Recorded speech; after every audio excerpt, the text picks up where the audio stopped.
catch you heavy. No, don't worry about it. Yo, gentlemen. Yo, what's good? We live? We live, B. Yes, sir. Yes, sir. So who's What's good, Pop? And we waiting for King B to take us into this, man. What's up, B? What's going on, people? What's going on? Yo, Big B. Yes, sir. Let's start off, bro. Yeah, you taking the lead, man. Yo, B, lead us B's into the the star show of the today, show. baby. Yeah, let me give you full screen, baby. You on the main screen, so you on the main Oh, yeah, screen. full screen. Oh, what's good, everybody? Welcome to Views from the East, everybody. Let's get right into it. Yes, sir. Yes, sir. How you feeling, B? You feeling good?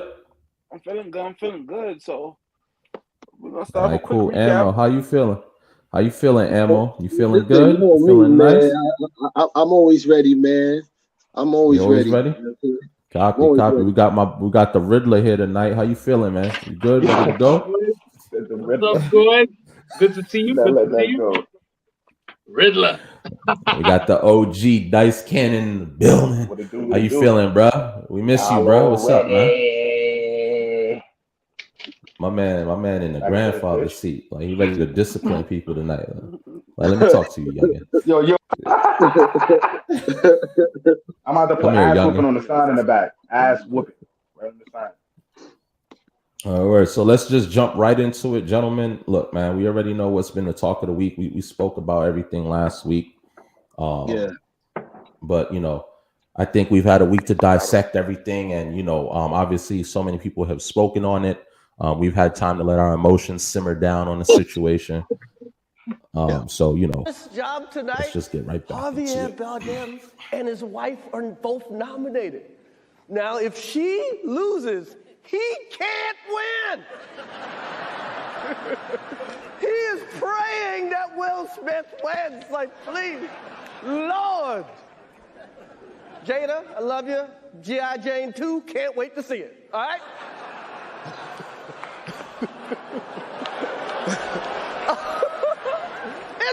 That was a nice one. Okay. I'm out here. Richard. Oh, wow. Will Smith just smacked the shit out of me. Keep my wife's name out your fucking mouth. Wow, dude. Yes. It was a G.I. Jane joke. Keep my wife's name out your fucking mouth. I'm going to, okay? Okay.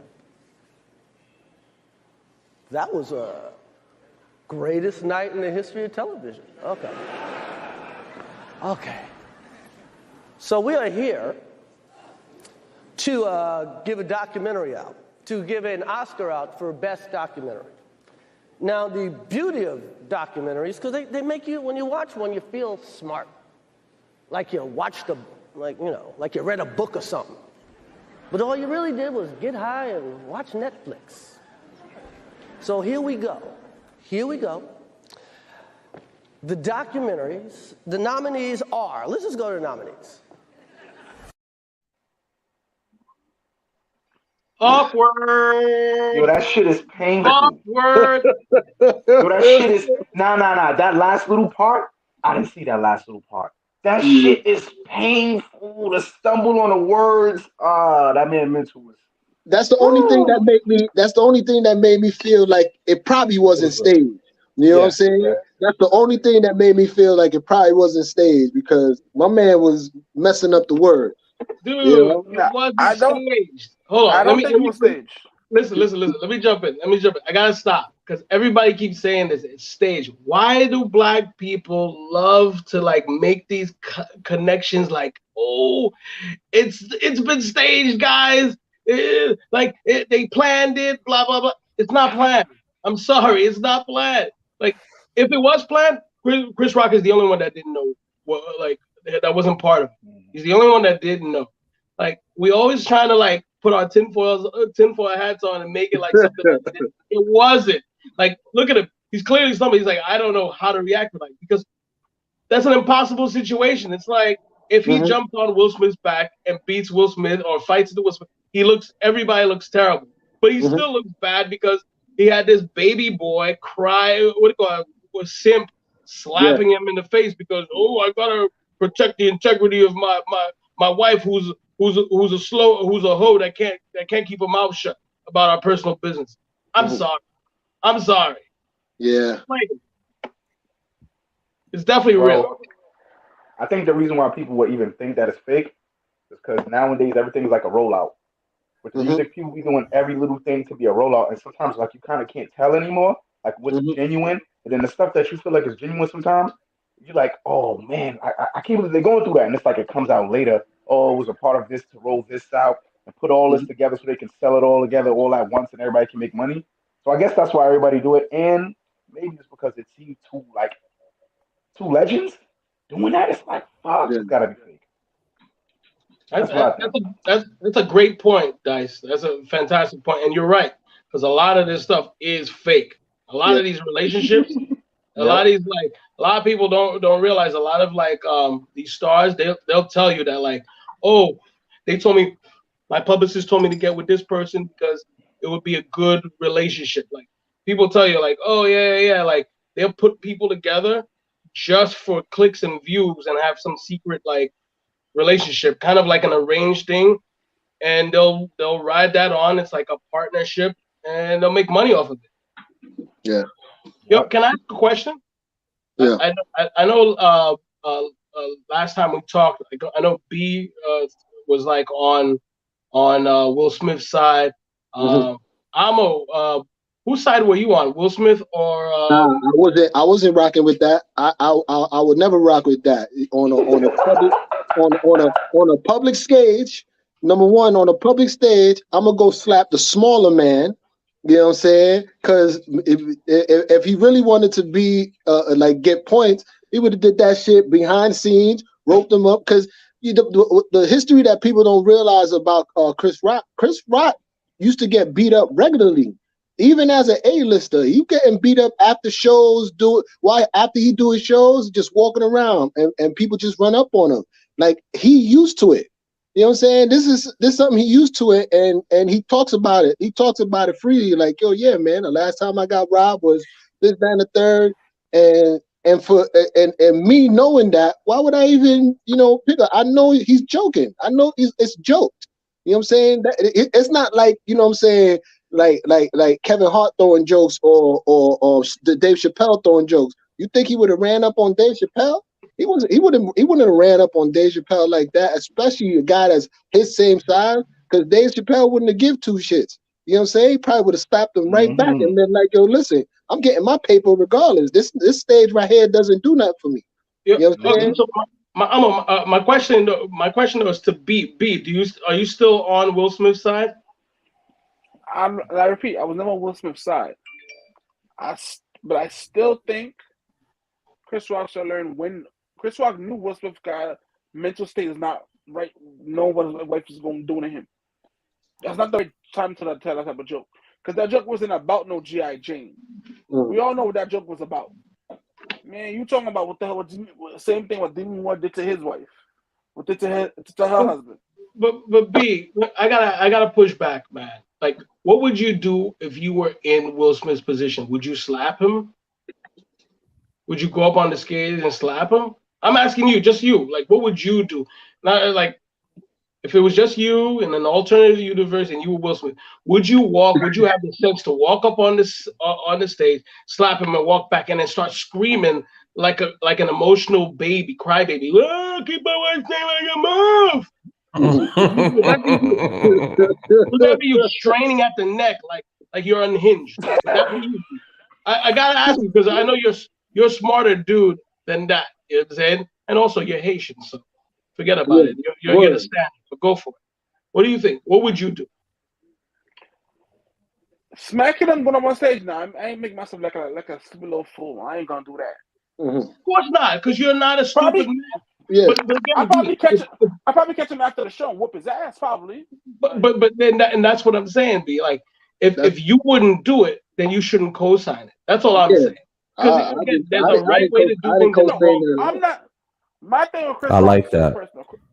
Chris Rock knew the situation with Will Smith. I don't agree with Will Smith smacking him. I don't agree with Will Smith like a little bitch. But still, end of the day, Chris Rock knew that nigga's mental's not there. Chris Rock did it. Chris Rock seen that joke didn't hit. You know the joke didn't hit. You should have. You know the joke wasn't gonna hit because they told you not to do the joke. Because I'm pretty sure. Remember those things are rehearsed. I'm pretty sure Will Smith told him what jokes you can and cannot say. Because they're gonna ask you. Because the publicists are gonna call him and tell him what jokes, what topics you can hit, what you can't hit. Because for national TV, it's to certain sensitive topics they're not gonna talk about. I got a little pushback on that.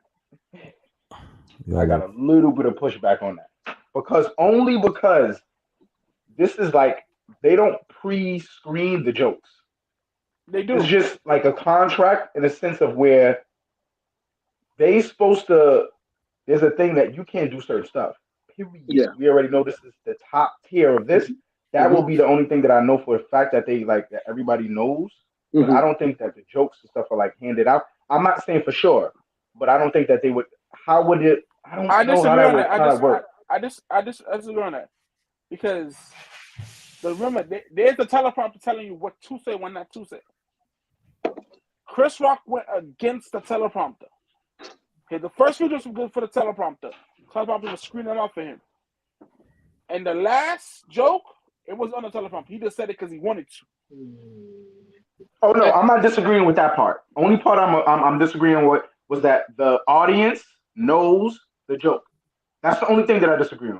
Everything else that you're saying is I agree. No, but I'm saying is on the teleprompter, the audience is gonna see the joke because the teleprompter is so huge for them to gotta see. So everyone else in the back can see it too. It's not like it's straight ahead, like there's a big screen that's right there. Everyone can see the jokes. So they know what jokes are coming. Then he saw the joke out of the blue. And that's what caused the whole situation. So I've been saying all week, I'm gonna give Chris Rock his fault on this. If he hadn't said the joke, it would have went that far. I disagree. I gotta jump in. I'm sorry, Prada, go. You didn't talk. Go for it. No, it's all good. I'm gonna say this, right? I like correct me if I'm wrong. You spoke a lot about, Chris Rock should have known not to make that joke. He should have understood the sensitivity of the matter. I think they mentioned, at the end of everything, Chris Rock didn't even know she had that condition. Because again, not everyone is watching the Red Table Talk. No, bro. The joke was deeper than that. Hold on. Now, the other aspect of it, right, is everyone is saying like, Chris Rock should have known better. He should have been more sensitive. He should have not even touched them with anything, right? But like Emma was saying, Chris Rock has let this be known that he's had a history of being bullied ever since he was a child. He literally has a TV show that goes through that, where he narrates his entire life on that TV show to say, hey, this is something that I've been through. So is it also fair for us to say, well, Will knows this? Because Chris Rock has been famous just as long as Will has. He has been white famous for a very long time. Chris Rock is not a new comedian. Chris Rock has been around for ages. So is it not fair to say that Will also should have been like, you know what? I do want to go and smack him right now. But damn, he's been going through that his entire life. That may not be the right move to use against that man. You get what I'm saying? And like I said, I feel like, again, to you, B, it's like we have to pick a side. We can't say some of this was good, so I'm gonna rock with this, and then some of this was bad, so I'm gonna rock with that. It has to be ultimately, I guess, what my opinion of the whole situation is I get it. Chris Rock probably, as a brother, probably should have been a little bit more sensitive and be like, let me take it easy on them, because I think they already got roasted on the red carpet before they got in and things like that. I understand that aspect of it. But then that rule, that loyalty, that black card, whatever it is that everyone expected Chris Rock to give Will Smith should have also gave to Chris Rock. And, to where we are on the most prestigious stage, your wife and your family is also here watching, and millions are watching over the television, let alone the people that's there, and for you to go and slap the man, like that's one of the most disrespectful, probably behind spitting in someone's face, is like one of the most disrespectful things you can do to someone. And for someone that's been dealing with that mentally since they were a child, like, you know, did you not process all of that? So I don't want to say both of them at fault, but I don't agree with none of the actions, but I do wish Will would have, like you said, taken it sort of backstage and handled it that way. I disagree. I gotta push back. I gotta push back on all of it. Have we gotten, again, the joke was not a joke. You may think it's deeper. Some people may say, oh, it's like a vendetta. I agree. That's fine. It's still a joke.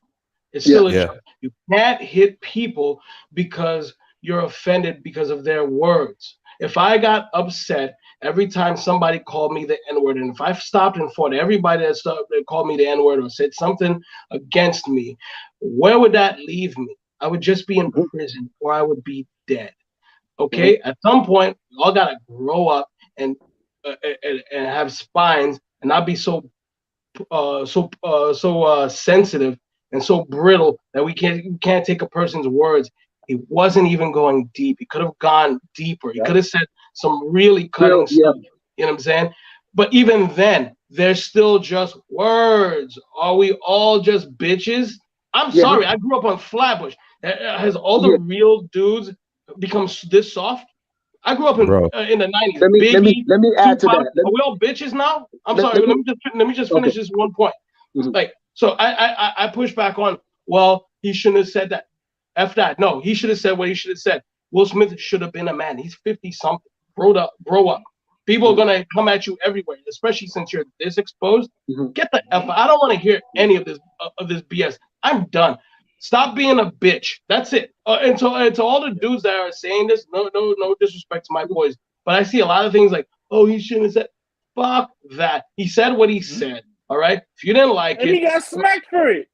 Again, and this is what I'm against. Like, what can we just smack everybody now?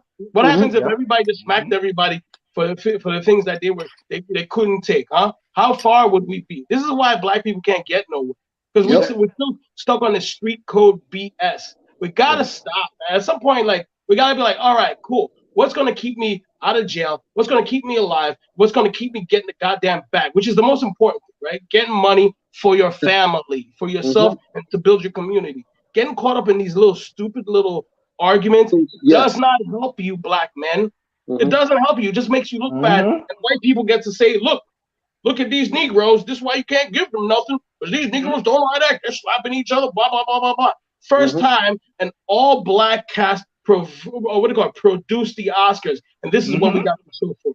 Come on, boys. Come on, boys. Let's grow up. We're all men here. Come on. That's what I'm saying. Go ahead. What were you saying? And that's exactly what I wanted to point out, is that, y'all fighting to be on this stage, right? You finally get the opportunity to be on this stage, and you prove their point all over. You know what I'm saying? This is what y'all been fighting for. We in the driver's seat. We are in the driver's seat, and we're doing what we need to do to be on the same level as our quote unquote white counterpart. You know what I'm saying? And my thing is, this is our culture. We've been roasting each other for years. This is how you know you're a part of the community. If we don't roast you, you ain't one of us. You know what I'm saying? Amen. Like, what is the last time you've been to a barbecue and there wasn't nobody roasting people? You know what I'm saying? Like, this is what we normally do. That's the love that we show. And I'm pretty sure they, Chris and Will, they cool. But you mean to tell me if you cool with this man, you gonna go side? Come on, son. Like, you really thought it was that deep? It wasn't that deep, man. This is what we do. This is how we express our love, and we let you know, listen. And he gave it a what you call it? He definitely said, yo, Jada, I love you. Boom, and then he hit her. You know what I'm saying? He you know what I'm saying? He warmed her up, and then he hit her, and then that's how you know. Come on, son. Like, it is what it is, bro. It is what it is. I do want to add we have a comment. Oh, I'm sorry. There's just some people commenting, so I just want to throw that on the screen. Okay. just so we could kind of address those comments. Again, guys, thank you for the comments. We appreciate you joining the conversation here. So, what's that thing? Okay, now and see, this is kind of what I want to get at. All right, it's where I feel like people aren't looking at what one of the major parts of the situation is. It's how all of this is going to affect black men, right? So this is a black man reacting to what's assumed to be the anger of a black woman to another black man. You do know that this is a history of shit that we have of between each other, fighting over women, killing over women, this reputation over I got more women than you, I can get. This is kind of bad, and it's displaced because of not having fathers inside of the house. I'm gonna be quite honest with you, because when you go back inside of his history, that stems to that. He's always kind of somewhat had that problem. Then put Jada's situation on top of him. That shit is suffocating for any man, just a regular guy. We're not even talking about if you star-studded, if you got all of this shit. Just for a normal fucking guy, all of that is a lot to deal with, because you're dealing with a chick who street dudes. She got dudes who are obsessing over her, and they move a certain type of way, and you move a certain type of way, which is completely opposing towards what she's accustomed to. Yeah. So when you show up, she don't understand that showing up on time. She didn't understand those gestures. She took it because most women speak about it. This is kind of like one of those things where it's like women telling women, "Oh, this man is the perfect man," and then he comes along, and they kind of don't fucking like him at all because he don't got that edge that they kind of want, the bad boy that they can take and twist a little bit. See, and this is how it kind of flips back. Now he's suffering, right? Women don't give a fuck. This is memes. This is all, we don't care. The minute he does some shit out of character that threatens the whole entire legacy, they root for him. This is traumatizing to men. That's why I feel like for men it hit us a certain way. Not all men, but for most men it's like, yo, what the fuck is going on? Why is that okay? And why is everybody rooting on what Will did? That's not cool. It's not what a man would do. If you're raised from another man, he would tell you, you don't fucking do that. We don't fight over women. And if you handle it like a man, address the situation. Even if you have a wife that look at you, look, you tell her, yo, I got it. I'll handle it when need be. You don't fucking like some android. My man said execute. He got it. Like, what the fuck was that about? Then screamed? That's like a child. That's a boy. That's not a man. Yeah. That's a boy. Thank you. Finally, somebody that says it the way it is, man. Men gotta be men. Any woman that's going to be in that position, you gotta toss her. I'm sorry. You gotta toss her. Any chick that's gonna be like, oh, I like this guy. That's gonna put you in harm's way and put you what do you call it? Jeopardize you getting the bag and having a future. She ain't the one for you. She ain't the one for you. If you have boys like that, those are not your boys. Those are not the boys that you what do you call it? You're gonna have any longevity. All right. The nursing home is not filled with pimps and drug dealers. Okay, those dudes die in the streets. All right, and for good reason. Okay, boys, men have to be men. Sometimes you have to eat trash. If you choose the wrong woman, you should know this is what's gonna happen. All right, I've chosen many of the wrong women in my life, and guess what? I paid every single time until I said I'm not dealing with these girls. I'm dealing with women that's going to actually add some type of value to my life. And guess what? My life is infinitely better. Yeah. And Amel, to your point, and I think everyone in here, where you said, this is something that's part of the community. Everyone gets roasted. Listen, as a roast master myself, as a child, getting at and has been a victim of some serious roast, like shit that will, you go home like, damn, he ain't had to call that out like that in front of everybody. I'm talking about there's a huge audience. And I'm like, damn, bro, you don't have to bring that up. But it's also me too, where I'm like, all right, I'm gonna get you. And this, it could be even something about someone's mom, as long as it's not like borderline disrespect, but it could be something funny about someone's mom. She came out looking crazy or whatever, whatever it might be. But that's part of our community. We roast each other as and I do see it as a sign of respect and things like, and you're just having a good time, especially when the drinks and everything is in the system. It's a ball. So for him to just what's up? Can I ask you a question, Prada? Yeah. Why do men joke on other men, on each other? Why do we joke? Why do we like give each other a hard time? Besides just being funny. What like? Because I kind of want to go a little bit deeper in this, right? Right? What are we trying to find out? Anybody can answer. This is a question to the whole panel. I got Because two I have, things. I have a greater point for this. But what are we trying to? that- There's something else because there's some deeper stuff, deeper psychological implications to roasting each other. I think, I guess, from my experience of roasting people, sometimes it may come off as a defense mechanism because I don't think I initiate the roast. But if you say something to me in in a way that I am offended, that's sort of my way of reacting to it. I think it's more of a thing. I don't know. It's my way of like sort of checking you without it being physical, because it doesn't need to be physical, but it's sort of like, hey, relax, in a sense. Or, I mean, for me too, I think You know it's what? probably to prepare. Yeah. Why do we roast the new guy? Why do we always make sure we all roast the new guy that's coming into our groups, friends, teams, jobs? Like, oh, I'm talking about like for just men though. Why do we do that? Why do we harass the young guy? Why do we haze the young guy, the new guy? Off the rip, I would say a form of comfortability, just to kind of like break the ice in a sense. You know what I'm saying? Not too rough though. I mean, you know what I'm saying? Just to kind of tug at just to see, you know what I mean? If the person could joke around. I don't know. I see it as like just some type of like form of comfortability. Dice is on it. But the reason why we do it, and men know this, is to see if this guy is a bitch, if he's weak. Also, if we can trust him. He got it. No, he got it. No, if we can trust him. Because check this. See how sensitive he is. Exactly. Because you can, again, certain sensitive dudes I don't run with. And I love, listen, I'm not saying you can't be emotional. I'm not saying that you have to be like this virulent savage, but you also have to have a bit of a thick skin, because guess what? Yeah. Nothing in life is perfect. Nothing in life is fair.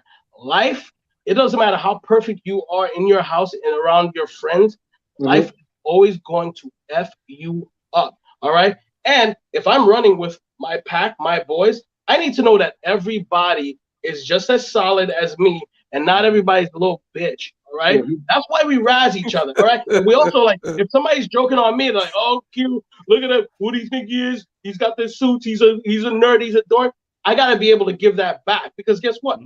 It's not that serious. It's only words, but also that's how men get respect from men, right?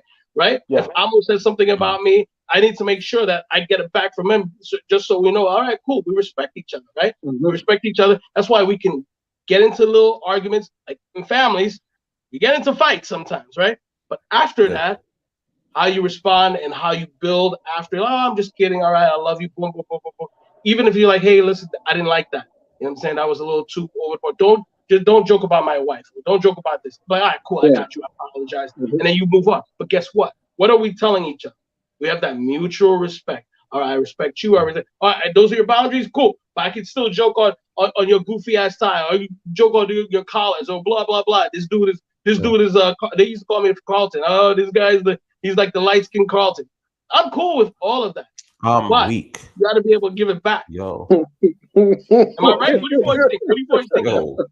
I think so. But that was one of the two things that I wanted to mention, because you said that the thinking of the skin, and the other part that I wanted to mention was basically it's kind of like pointing out insecurity to strengthen it. So, like, for example, it's like, I'm short. So the whole time I've been short, but it's like everyone I'm around joking on the show, and I gained accustomed to just knowing how to deal with the fact that I'm short. Right? So it's like, even with the crew, it's like, they short, I can take it. It's like, fuck you, tall ass nigga. That's why you can't. And it's like, but it makes it the weakness into a strength, but it still kind of goes underneath what you were saying still. Absolutely. Yeah.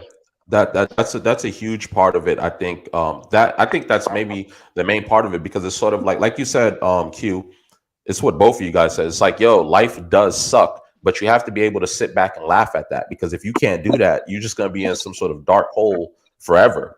And, you can't be triggered by anything. And I don't think anything is off limits. I think you're in a roast session. If your girl look crazy, your boy's going to get on you.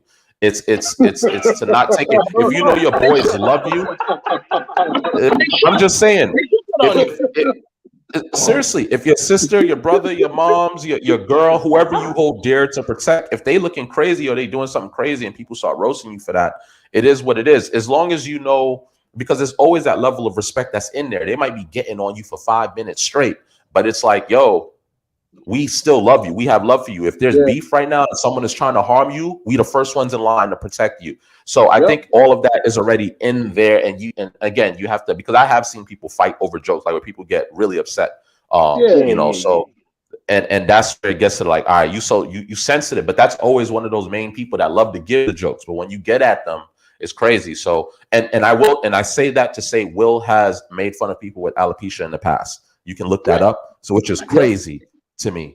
Also, if you can't take a joke, I can't mess with you. I'm sorry. No disrespect. Like I'm not gonna hate on you, or anything. I'm just not gonna mess with you. I like dudes that are too sensitive or chicks that are too sensitive. I just don't mess around with them. I like, again, there's 8 billion of us on this planet. I don't like, we got plenty of people to choose from, you know? I think it's better that way. I think we should razz each other. I think you should, like, if I'm looking crazy, I want all you boys to be, yo, you look crazy.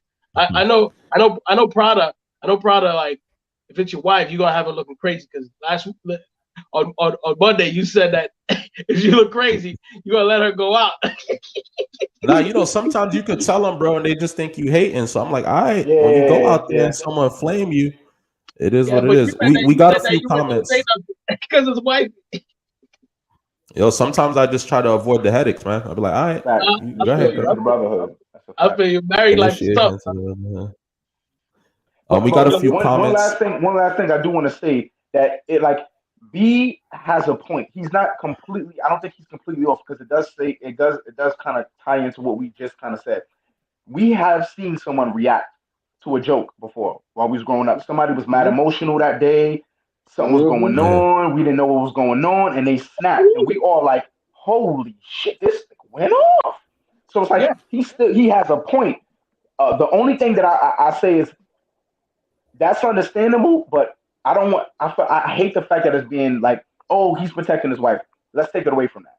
Dude was emotional, couldn't take it as a man. It was other things going on. I just don't like the fact that they're tying it into protecting her. That's just no. My man was going through some other shit. Yeah. He got fed for that. Could be a part of it, yes, but that's not the main thing. It's so much shit this guy's probably going through that we don't even know, like, that he's dealing with. We know of some shit, but he's one of them emotional guys. That's just it. That wasn't a man move. Dice, can we talk about that, please? Protection. Yes, please do. I want protection. Okay. Was she in physical harm? No. So what are we talking about protection? Stop. They said her emotions. Yep. There you go. Full stop. You're not in the street. Nobody's got a gun. This dude's not trying to attack you. Protection as a man, as you're supposed to. You're supposed to protect your wife, your kids, and other members of your family in your circle. Period. Even, like, again, maybe again, the street is the street. Stay out of the street business, right? Yep. If it's your people, you protect your people, right? If this is a person that like we all know the person that we don't hang out with, because like, oh yeah, well, we're going to the party tonight. Who's coming? Oh, that dude and this dude. Nah, I ain't coming. They always get into it. No, you stay the hell away from people like that for a reason, because they're gonna get you into some stuff. Yep. But your boys, who you trust, who don't put themselves out there, who are about their business. If something happens, you're down for your boys, because your boys. Like, I know this guy. He's not gonna act crazy for no reason. If I'm going out with Amo, I'm going out with Prada, and I'm like, these are like very even keeled men, right? They don't get hype, or they don't get emotional for no reason. If I see something happening, on the other side, and I'm like, I see him rising up, I see Amo and Prada jumping up, I'm there. That's it. We're in it. We're throwing down. We're going to jail tonight. Period. We're gonna be running out of there crazy. We're gonna be in the bookings. We're gonna set your bookings for the weekend. We're not posting until Monday. Hey, listen, that's some real stuff. Never get caught up on the weekends, boys. All right, that's your whole weekend in jail. So don't ever get arrested. But I know that like these guys wouldn't be just getting into any issue. So It is what it is. Whatever happens, happens. But that is only for outside. This was a joke. It wasn't even a good joke. It wasn't even like that joke where it's like, oh, she has a condition. Oh, shit. That's not alopecia is not a condition. Men have alopecia. Okay? Men are bald. Nobody says nothing when we joke on bald dudes. Please miss me with all that emotional stuff. Get the hell out of here. I don't want to hear any more of this emotional garbage. Oh, he was traumatized. You can't get traumatized from a joke. And if you are, you need to go to the therapist and do some work. Period. I don't want to hear not the red table. A therapist. Not the red table. Not the red table. Not the fucking red table. Yeah. A bunch of dumb middle-aged broads talking about their feelings. Please get out of here, man. Does anyone have anything else to add? No. Oh, go ahead. No. One last thing I was going to add was he's going on the red table. Yeah. He's on the next episode. Yo, you a fool. I almost choked on my drink just now, trying not to laugh. I'm like, yo. I had to keep the most serious face just now so I wouldn't cough all over this mic. Yo, he loves it. Yeah. He loves it. He loves that abuse.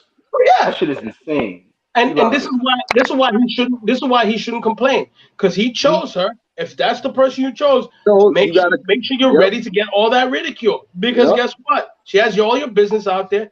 Don't cry. Don't cry. I don't have any one more comment. Whoa, hold on. That's huge. That comment's huge. Not all alopecia is permanent. That's huge. It's not even about the alopecia. That's what I'm saying.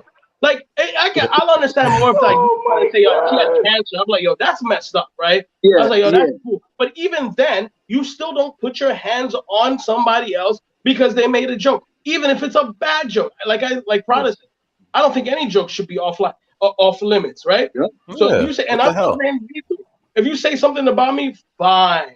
You said it about me. It's within joke me on to my realize. wife.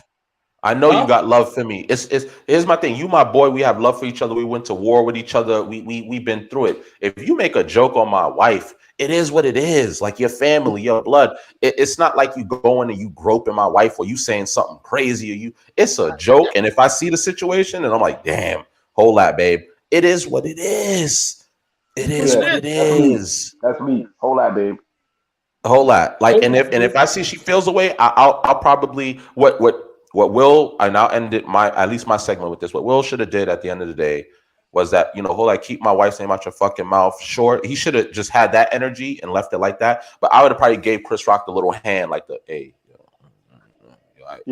keep, and that would have been more than enough. And Chris would have recognized it and did the same thing. All right, I got you, bro. But for you to just walk up and Chris Rock, I love Chris Rock because he was still in comedian mode. He was like, Richard. Like he called him by his actor name, bro. I was crying. So there was gonna be something. There was gonna be like an off the script like little moment. I'm like, okay, cool. That's what's happening, right? No, this dude went full bitch mode and full emotion. This is why, boys, we can't be so emotional. We really that's the fucking key of it all. Thank you. The key of it all. You can't be so emotional, boys. Like I'm sorry. I'm sorry. If you're ruled by your emotions, you're going to go to jail or you're going to mess up a job. Can you smack your boss? No, you can't. You can't just smack people. It's against the law. I've seen someone do it. I mean, obviously they're no longer with the company, but it was hilarious. I mean, that's a rare thing. It's very rare that someone would slap their boss. It's very rare. No, not that rare. There's a lot of dudes that have beat their boss's ass, bro. Okay, I know. I've seen it. I used to work at Wendy's when I was like 16. I've seen a dude whip the boss's ass. I'm like, now you lost your job. Now you got no job. Why? Because you couldn't handle this dude talk. He's an asshole. That's what happens, right? Again, this is life. All right? Don't fumble the bag because you can't control your emotions. I don't respect that. I don't respect you. Yeah. Q, do you agree? And I guess this is a question for everybody. Jim Carrey, they interviewed him the very next day, right? And he was like, basically, the following morning, he would have been on the news talking about he's suing Will Smith for $200 million. Do we all agree with that? I do. if I got to take that slap as a man, if I had to stand it and take that, at least I could go home to my wife. Because everyone is like, well, Will had to do that because he's going to go home with Jada and Jada going to look at him away. But I'm like, how you think Chris Rock's wife is going to look at Chris for taking that slap? So at least I would be able to look at my wife and be like, yo, we got 200 M's coming up because I kept my composure. And when I see him in the streets again, I'll handle him later. I'm suing him. Would you guys sue him as well? Or are you going to listen to Denzel and everybody? I'm sure there's a quiet payout gonna happen. You know what I'm saying? It's just gonna be, here's a little something under the table. My apologies, because like I said, it gotta be public. It gotta be public. I'm sure they best of friends. You know what I'm saying, on the outside and whatnot, and that was just a line. But I think we gave this subject enough attention. You know what I'm saying? No, there you go. We didn't hear B. What would you do? Bro, like Ammo said, we giving this too much attention. Oh, my bad, B. All right, we move on. Yeah. All right, so Will Smith's a bitch. Good. Yeah, B is emotional right now. Y'all can soft. Well, to answer, I don't care about. There's a lot more points to do on Will Smith and Chris Rock, bro. There's a lot more. You're right. There's a lot more. A long time ago, we just here talk. We just get more hype than it already is. They probably settled, dealt with it. They probably having dinner together right now as we speak. Yep, 100%. So why are we talking about it? That's what I was gonna say. I wouldn't, as a black man, just me personally, I wouldn't sue him. We would deal with it how we deal with it. But I don't want to do that to another black man. That's just me. That's just how I feel about it. How we deal with it. But it's the reason why I say that. It's the only reason why I say that. Let him be a bitch. Let him be a bitch. Let him die on that hill as a bitch. I'm not finna do that. I'm gonna handle myself as a professional black man because I know there's so much of us out there. We need it. Look, that was an assault against masculinity in my motherfucking eyes. You feel me? So for everything Chris Rock did was a stand up dude to me. That's what I see as a man. So I just want to leave it as that. That's my opinion on that. We can move on. Yes, I agree. 200 mil. So yeah, I agree with B. There's a lot more to talk about. So, Ammo brought this to my attention early, and I was like, oh shit, I kind of forgot about this. So, as you guys know, the Moore Act just hit the Senate Friday. So, here's a little clip of the situation for those that don't know what's going on, but here Nixon it is. Began the failed war on drugs a little over 50 years ago in 1971.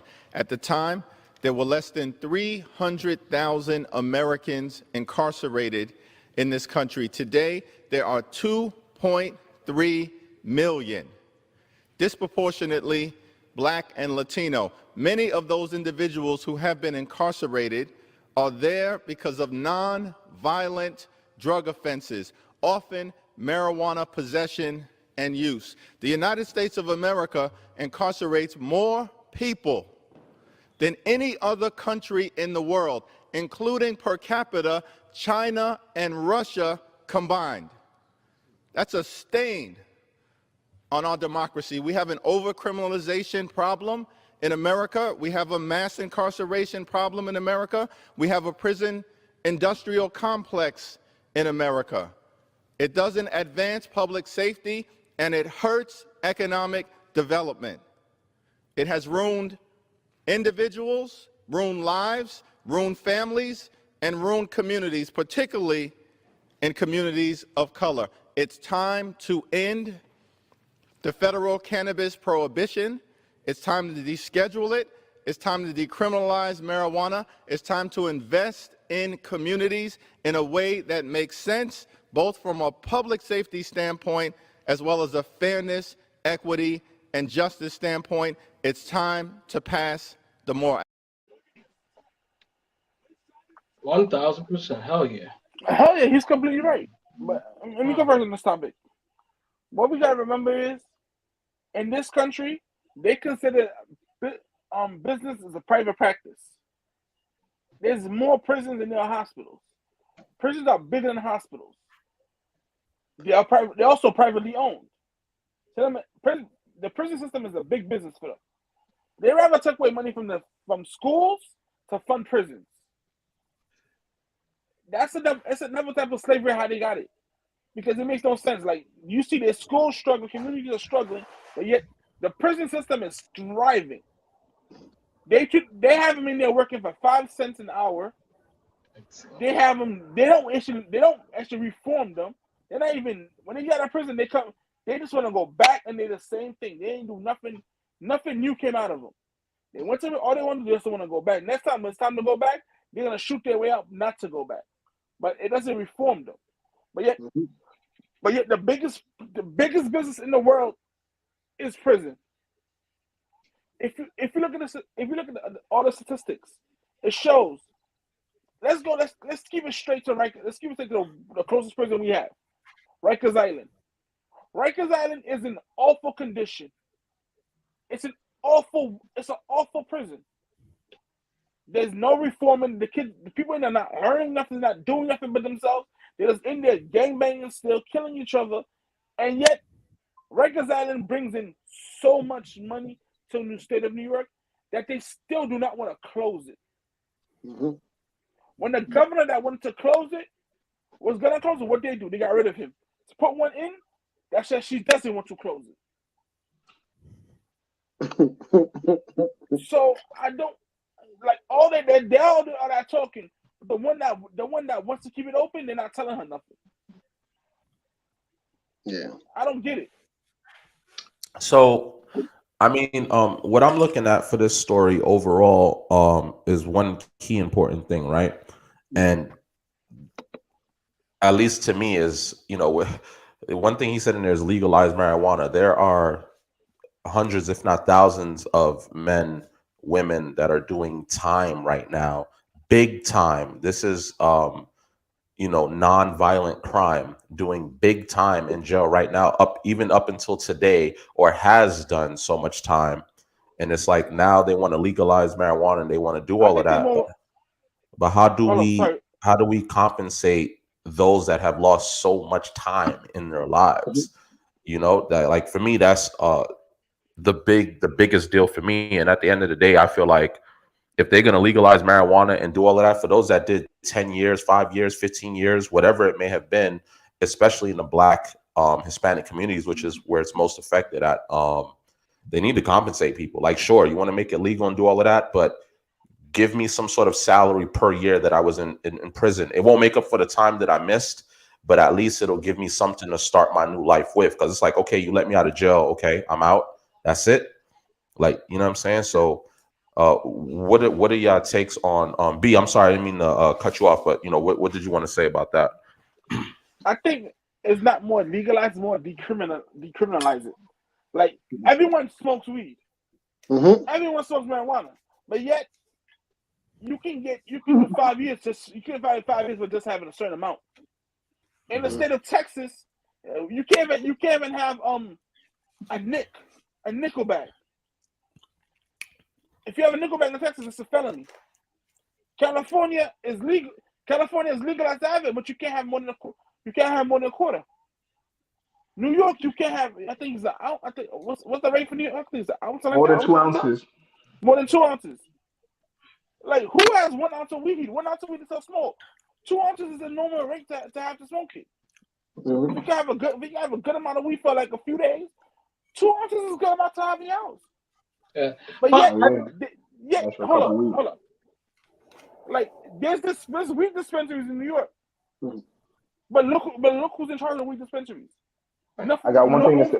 No one from the minority community is the owners of the weed dispensaries. That's another problem right there. It's one thing that they are doing that's recent, but it ain't gonna do too much.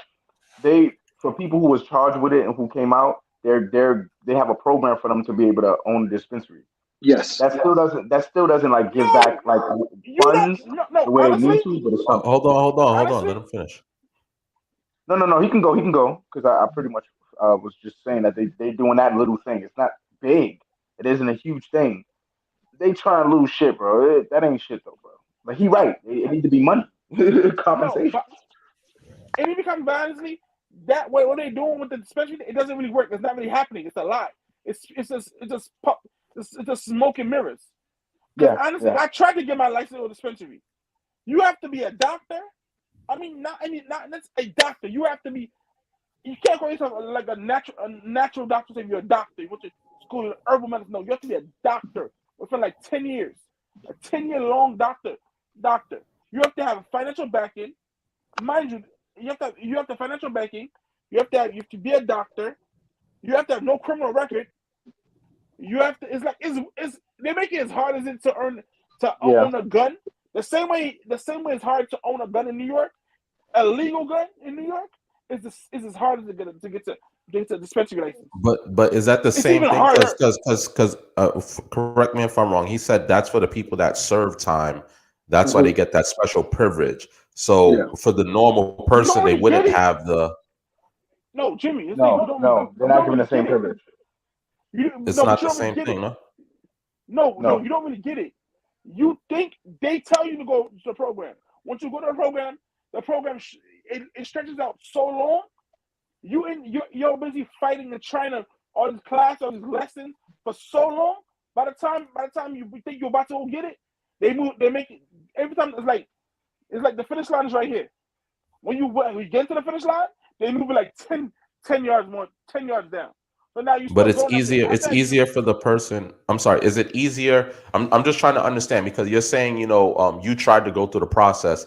Is it are you going through the same process as someone that did that took 10 15 years of this person's life for this crime, and they're giving them an opportunity to own the dispensary? I'm assuming that they would be going through shortcuts. They're not giving you opportunity. They make it seem like an opportunity. They tell you the opportunity, and when you actually try to get in the program to get opportunity, you just go in there. You just wasting your time. You just going back and forth with them. They never really do. They don't really give you nothing. Okay, you never come into. But let a doctor. Let me pull a doctor's name out. Dr. Kevorkian. He shows up. Comes first out of jail. He wants on the dispensary. He goes. Is he part of that program? He only be part of the program. But the fact that he's a doctor, he has a doctor's license, they'll give it to him before they give it to you. Okay, so here's again with that. Again, black people always gonna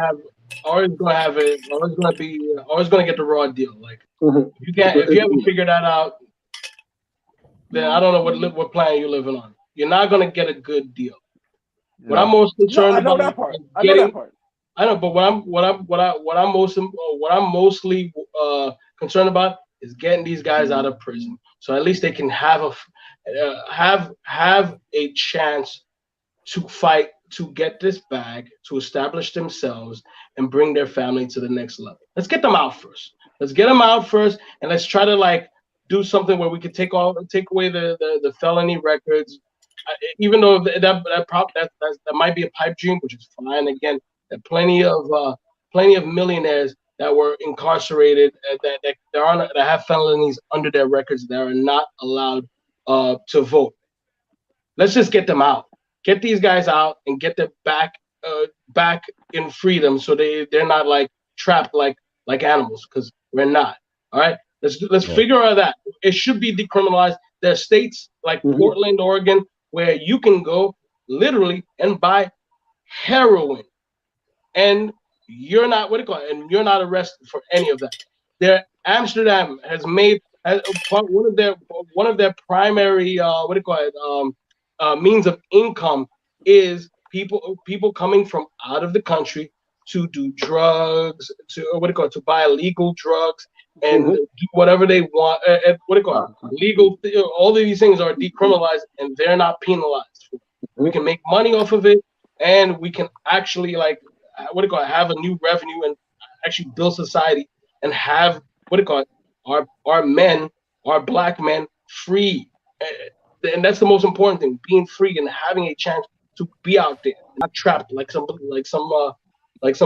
beast, For non-violent crimes, serving a decade of time as people that has committed violent crimes that aren't doing crazy time. So I mean, definitely for me, the first step is definitely seeing them come home, to bring fathers back home, brothers, nephews, whatever that is, sons, back home. But I definitely, I know it's wishful thinking and I do that a lot, but I think a compensation package would do just nice.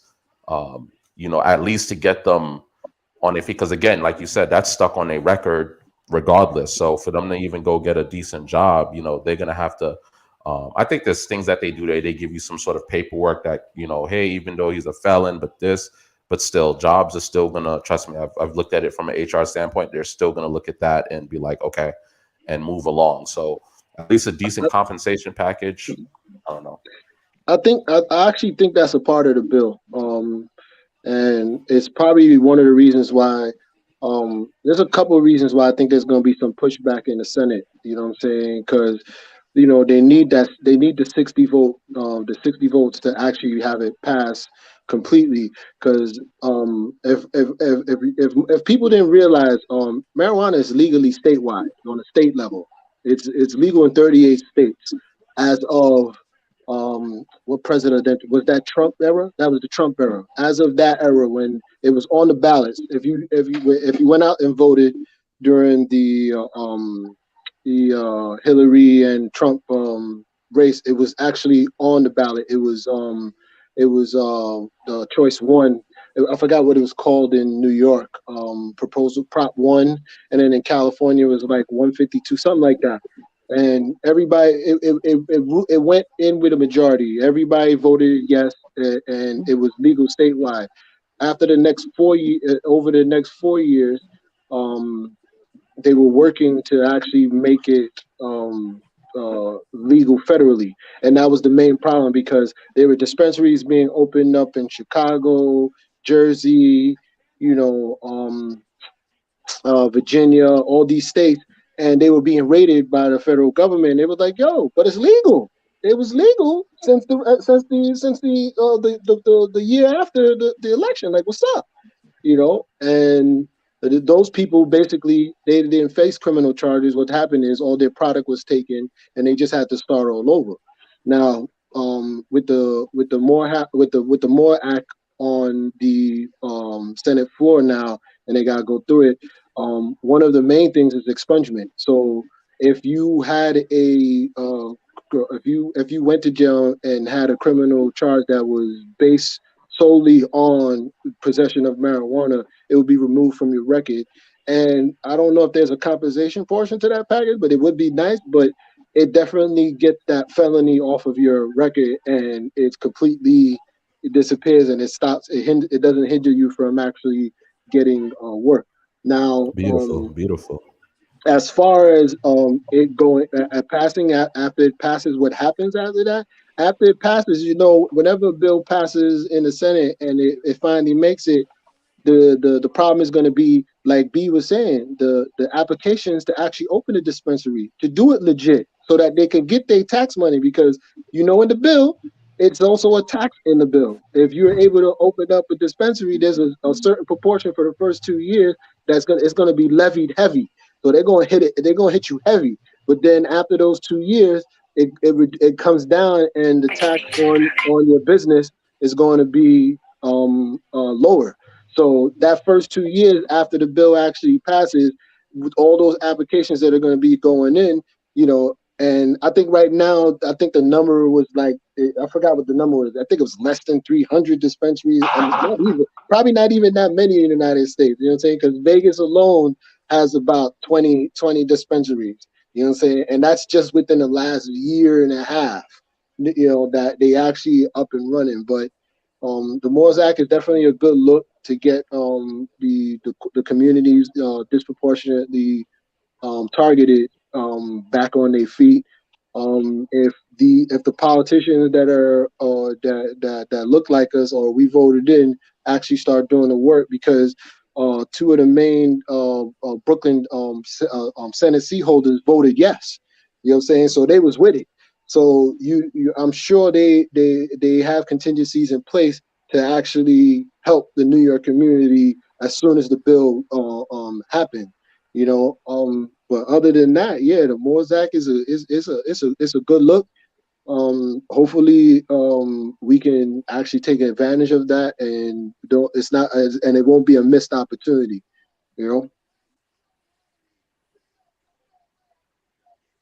That's my piece. Yeah, I'm with it, man. He said, I'm with it. that's my screen time. I'm with it. I'm with it. Let's get it going. Let's get everybody out of prison.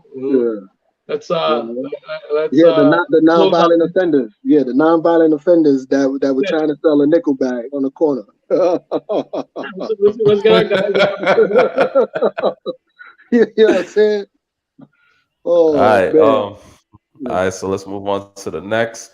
I think this next topic here, you know, it shows how much money, you know, we as a country really have to blow. But, you know, let's just get right into it. What time is it? All right. My administration authorized another $200 million to keep a steady flow of weapons and ammunition moving to Ukraine. Now I'm once again using my presidential authority to activate an additional security assistance to continue to help Ukraine fend off Russia's assault. An additional $800 million in assistance. That brings the total of new U.S. security assistance to Ukraine to $1 billion just this week. These are direct transfers of equipment from our Department of Defense to the Ukrainian military to help them as they fight against this invasion. And I thank the Congress for appropriating these funds.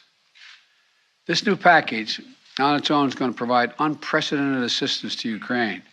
It includes 800 anti-aircraft systems to make sure the Ukrainian military can continue to stop the planes and helicopters that have been attacking their people and to defend their Ukrainian airspace.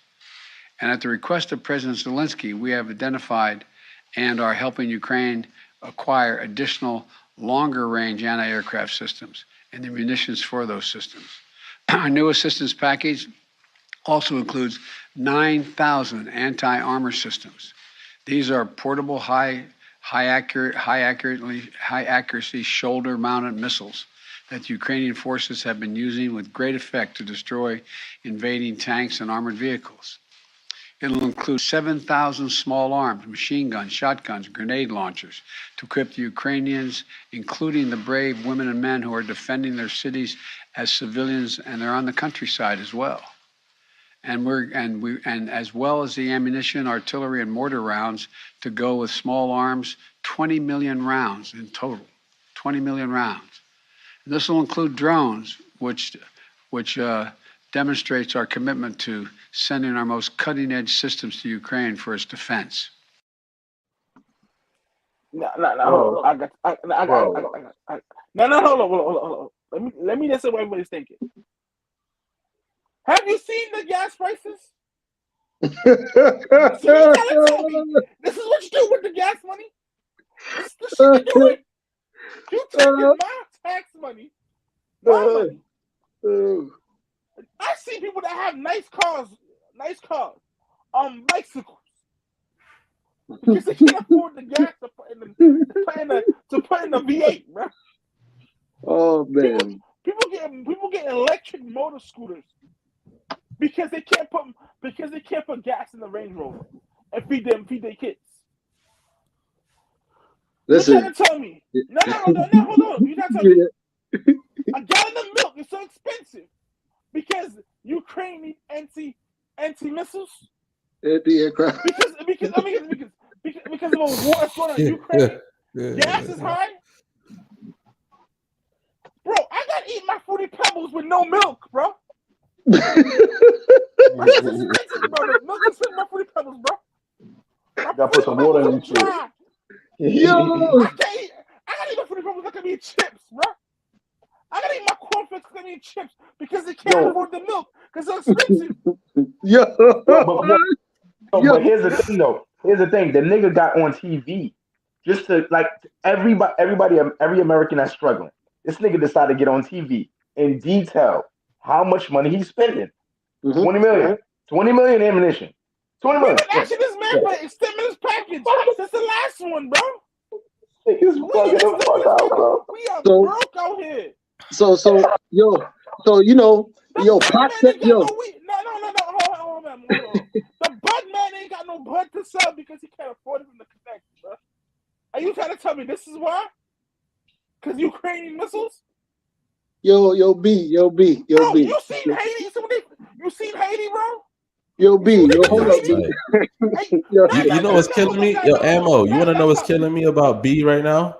yo. B, what car are you driving, B? I'm on a bicycle.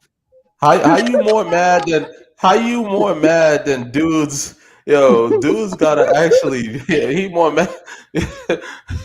Yo, B be killing me. Yo, B don't even drive. B in the middle of New York City, man. You got the Yo, whole transit system, man.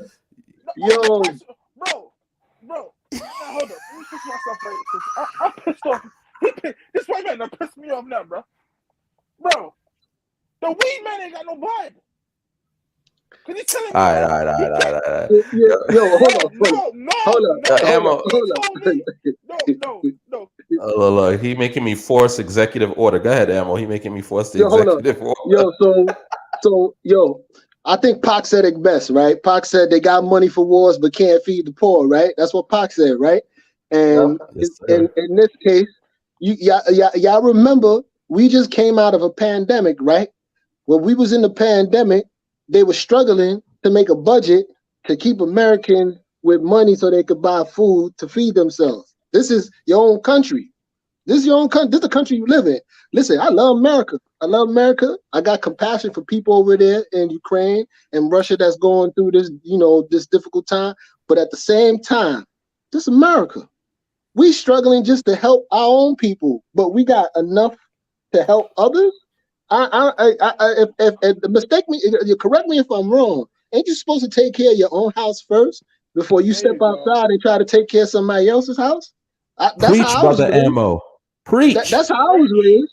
I was raised that, listen, I'm gonna make sure the children eat, and if I got a little extra, all right, I could give you, I could hook you up too. You know what I'm saying? These are grown men running the country that y'all already foresaw this. Y'all knew what was gonna happen, but nobody stepped in and did nothing until it's too late. And then now you wanna leverage your own country to support something else while your country is suffering. Like we got money to give away like that. Last I checked, we were struggling. Last I checked, we were struggling just to maintain the infrastructure that we got here. You know what I'm saying? So tell me if I'm wrong. Am I wrong for feeling that way? Like, come on. May I add to that, Ammo? Oh no, go ahead. I'll make this real quick, man. Listen, we're all human beings here. We all feel bad for the situation. We understand. We're sending aid over there. Hopefully we're not the only country on giving on this scale. If we're, here's what it really comes to for me is like, we got to stop trying to police the world as a country. Like, I get it. We have a ton of resources. We have a ton of all of this and all of that, but we can't be the police officer that's running around or the superhero that's running around trying to save every little country when we don't got our shit in order, like Ammo said. Like, listen, bro, we're talking about it's more than, yes, gas sucks and we're going through all that, but there's a ton of different shit. Like, we have a ton of homeless people in our streets. We have a ton of, when you get on the news and you talking about you're sending billions and billions of dollars to aid, right? Which, okay, great. You know what? It's to save lives, help protect lives, innocent lives. But where's that energy for our own country? Where's that energy? Why am I not hearing, billions was given into this to stop hunger? I was in New York the other day and I got on the train, and I'm pretty sure you guys have seen this as well. And I'll read and they'll say there's 25,000 homeless children under 13 and under in New York City. What? Why is this advertisement? So me, the regular civilian that's paying taxes, that's getting by, paying his bills, you put that for me to see, to call a number for me to donate. But we got billions and billions of dollars to be doing left and right. And I understand we make money off of war and things like that. But it's like, bro, we're struggling crazy in a lot of different categories. And I think we should just stop trying to like police the world. I think, and I think for NATO, correct me if I'm wrong, gentlemen, but we fund most of that. We fund most of NATO. I think like 95% of that shit. So it's like, it's like, what the fuck? Like, it's like we're the rich kids, cool. But like Ammo said, like, yo, the home has to be certified. Everyone in the United States, if we got all that money to give away, everyone in the United States average salary should at least be 65K or better. The cost of living should not be as high as it is. It shouldn't be you have to live in certain states to live less and you get paid less. Like, we have all of this money. Like, what are we really doing? So, I mean, that's sort of my take on it. You know, again, I understand it's to help the innocent and it sucks what they're going through. But I think we've done more than enough. You coming on saying, "Hey, we gave 200 million, and with my presidential power, you know, just hearing him talk, he sounds like he's tired. Like he just sounds like he just needs to be like, I don't know, bro. He just looks like he needs to retire tomorrow. You know, so I don't know. That's sort of my take on it. I think there's better things we could be doing with those funds. Like Ammo put it best. So, you know, that's my take. I'm trying to no, hold up. I'm just screw you. How you screw me? You win already. You win already. Dice, I cut Dice off. Dice gotta go. My bad, Dice. I didn't mean to cut you off. Go ahead, Dice. Oh, like shit, my fault, man. The volume is my man licking his lips like LL Cool J over here, man. Yeah, I'm hearing y'all's bad fucking slow motion shit. I don't know if y'all can hear me clear and shit. I don't know. You good. You good. I don't know if it's me or y'all. I don't know. We hear you. We hear you. Go ahead. Shit sound like wild slow motion. I can't hear shit, man. That McDonald's Wi-Fi is they closing. Yo, work. I'm about to shit. You on that McDonald's Wi-Fi and they closing. That's it. Did you have anything? I can't hear shit. Yeah, I'm about to come back. I do agree. I agree with actually everybody on the panel. Like, yeah, we shouldn't be like policing the world. We shouldn't be giving aid. But this is who we as America, who we voted for. You ain't gonna change that. So what's the answer? My ultimate question is, okay, cool. We can say we don't like something, but what's the answer, right? I think the answer is this: make more money. Make more money. Build yourself up to such a point where you don't need to even worry. This stuff doesn't even bother you. You know, the gas prices are high. Oh, okay, I didn't notice. Again, not easy. Most Americans, most Black Americans or Americans period make average or middle or what do you call it? Or middle or the median income for most households. I think for black men is 40 or it was like 42 is or it even that high? $41,000. I don't even think it's that high. No, it's like 41,000, and most black men are in the middle class. 64% of black men are in the middle class, and average median for white males or white income households are 53 or 51, whatever, about anywhere between $9,000 and $11,000 more. So we can all say, "Oh, we want a perfect world." We're never gonna get a perfect world. We got what we got. We live in a capitalistic society. You know, no matter what you do, that's not going to change right now. So what can we do? Make as much money as you can, black men and black women, white men and white women. You know what I'm saying? Make as much money as you can. So this is the way it doesn't even bother you. How? Figure it out.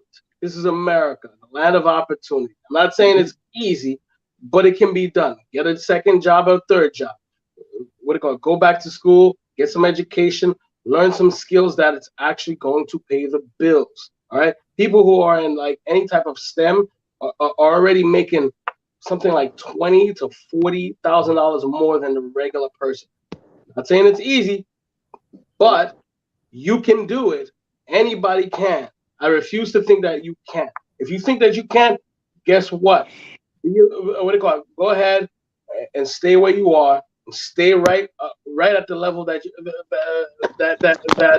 you intend to be. If you're not willing to fight for it, make more to protect yourself against this, to gain assets, you don't get to complain. In my opinion, you don't get to complain because all that's going to do is just that you're just going to complain on the internet, or you're going to complain to your friends.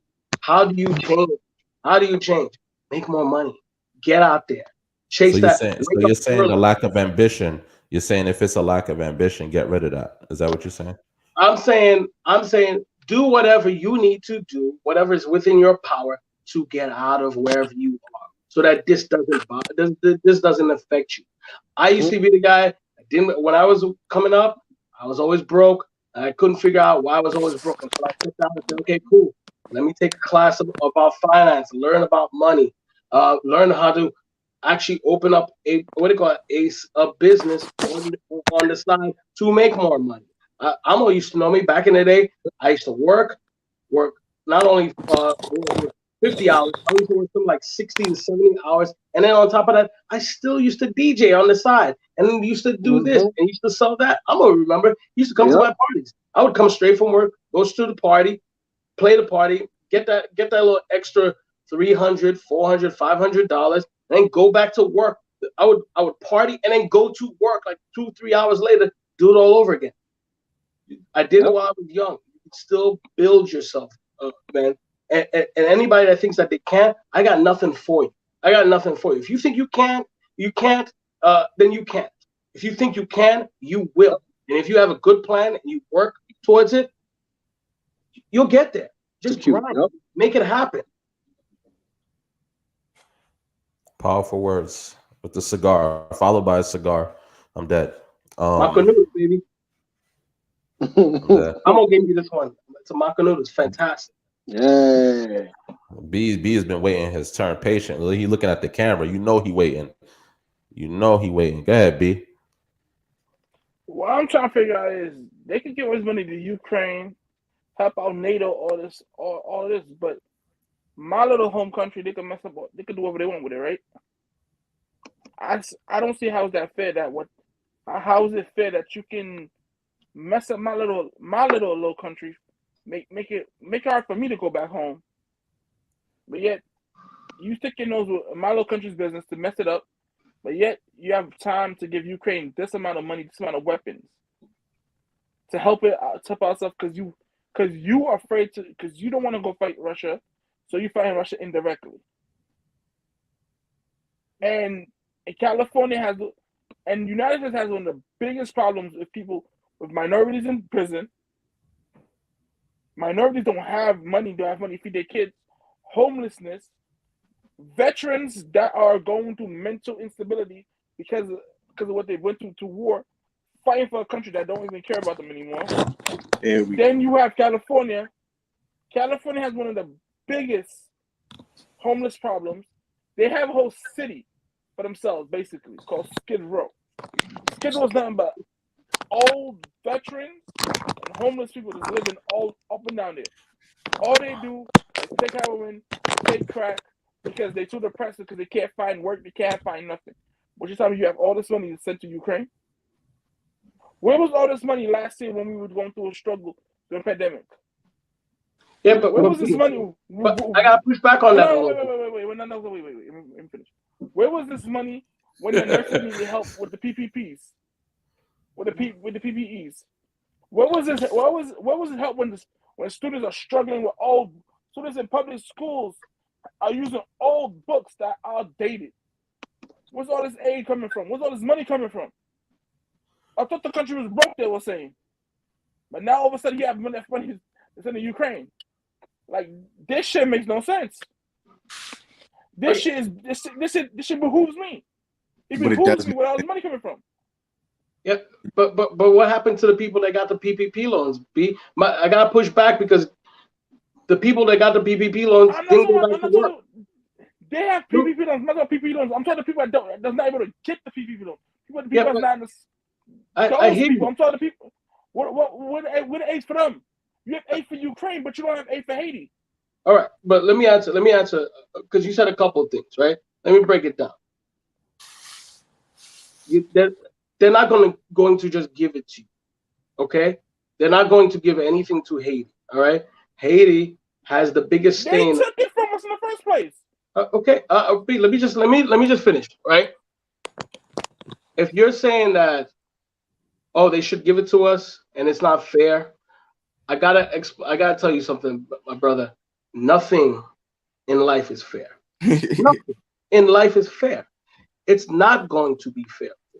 They're going to take it away from you again if you let them. But what can you do to fight that, to counter that?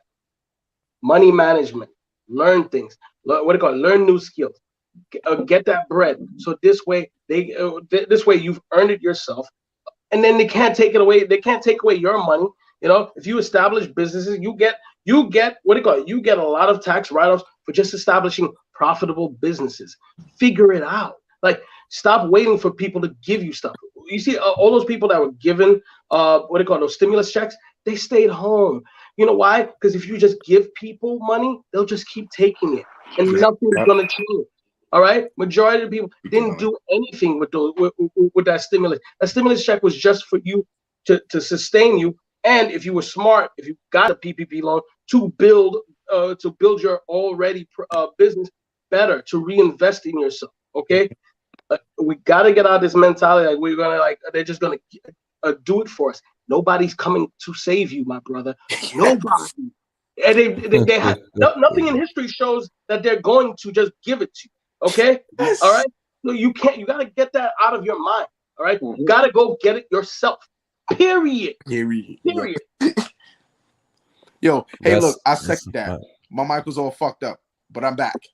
This is what I was gonna say. Like, second to what he's saying, it was never a time where they was just like, okay, let's help our country. The country itself was built with just dealing with other countries and helping them. They've never fucking helped. They just sat there and like took shit that we did, and the people that made shit happen in the country when nothing was there, built some shit from nothing to something. They died. The country goes, oh, we have this now. Run that shit into the ground. Then they go right back into their foreign shit. They don't give a flying fuck. They never really did. And as for black men, we should already understand that. They're not fucking helping nothing. There's no handout. There's never gonna be handouts for people to keep expecting that. And this is where the whole idea of where you vote matters. People keep speaking about where you vote. Now, from our community, how many people kept saying Joe Biden's gonna change everything? How many people kept fucking, oh my God, please vote. Trump's gonna put us in the ground, et cetera, et cetera. Okay, this is the Democratic way of thinking. The country's gonna help us. They're gonna give us opportunities, and they're gonna open things for the school. They're gonna make it better if we just vote more. All right, we fucking vote for them every fucking time. What do they do? Every time. The same shit. Fuck the country up. I'm not saying that the other side is doing any better, because they do their dumb shit too. But what I'm saying is what we're pumped into, what's pumped into us as we're growing up. You'll go vote for this person because they're Democrat. Go do this because they're Democrat. Yo, dude, what the fuck? What's coming back to us? They never give anything back. They continue to take. Oh, we're going to do this. Never do it. If you guys vote for us, we're going to do this. Never do it. They continuously do this shit. And like he said, it only happens to those who keep asking for what? Handouts. Oh, they're going to change this. Oh, let's get a bill signed so they can give back some reparations. There ain't no fucking reparations coming, bro. It's not coming. And they keep asking for that, even when they do, they're going to give it in a shitty ass deal. It's going to be twisted with something, a way for them to feed off of us in a way that we think we're actually providing for ourselves. And if we do anything too much out of the bound of what they like, they're going to slap some fucking laws on that shit. Shut that whole shit down. All right, we don't like it anymore. Find a way to flip it, turn it somewhere else, sell it somewhere to another fucking country and do business with them.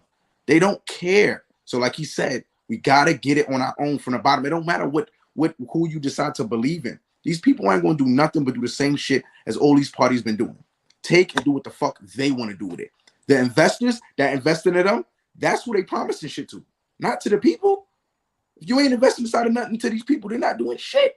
And if you ain't got millions and billions, they ain't even doing nothing for you that you expecting for them to do.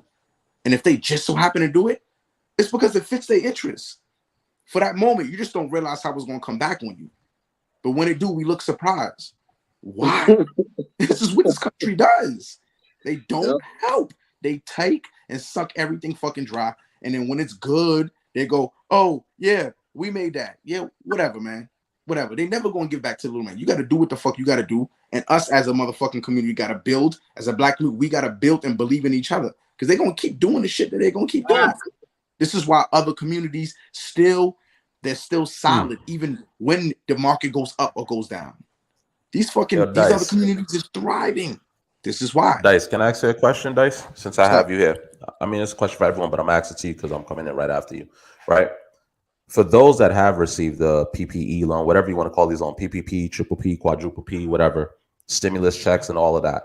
For the most part, for what I've seen, all that money, what it does is it goes to stunting for the gram, expensive bottles, clothes, you know, expensive whatever, cars, all of that. All of it is scam. Now, here's the thing, you know, I understand the intention behind the PPP loan. It is to expand your business, make your business better. But let's not pretend, especially as a community, that that money wasn't being used for fraudulent reasons, right? So it's like even, and I say this to like, even when they do give you something and you have an opportunity in your hand, people still fumble the bag. They still waste the money and they do bullshit with it. I could say if you saw a whole group of people that received it do something better and better themselves and use that to better the community, but that's not what happens. It's a very small percentage of that. So I do agree. If you just keep giving and giving and giving shit to people, like the stimulus checks, I was home receiving stimulus checks. I was like, great. But I also understood, like, you know what, let me kind of keep this away, tuck this away for savings, because you never know what I might need it for, or let me reinvest it into something else. To me, what was really annoying, right, is because while all these people, and I'll speak from a manager's perspective, right, and I'm talking with other managers, and we're looking to hire people. We're talking about we're offering far more pay than the usual salary because, you know, everything is starting to open back up. We're trying to get people back to work. This is when the pandemic like started like clearing up a little bit. I can't tell you how hard it was to even get one resume, because now you have people that are, you know, making money off of unemployment. They're getting stimulus checks and they feel that's more than what a job would offer them, you know, per week. So they decide to stay home. Bro, I used to go to a supermarket and there's only like 2 lines open and listen, this is the craziest thing I've ever seen. I walk up to a supermarket, it says now hiring bonus paid in advance. At a we're talking about a supermarket is offering paid advances to come and work here. So I get it. The giving the money thing, it's a great thing for those that actually take the money and do something with it. But for most, man, it's a waste. They waste the money. And I'll speak to my community. They waste it on bullshit. And then guess what? When all of it is taken away and all of it is gone, then they're gonna sit there and complain about, damn, you know, it's hard out here. You had the opportunity to do something. Now they want to go out and look for jobs because guess what? Unemployment is like, all right, that's it. Now all of a sudden everyone's looking for jobs, but guess what? You could have got that same job with $3 higher per hour. Yeah. But because you were comfortable being at home now you're looking for it. And companies aren't stupid. Companies were looking at it as like, yo, we have to pay top dollar and more because we need people.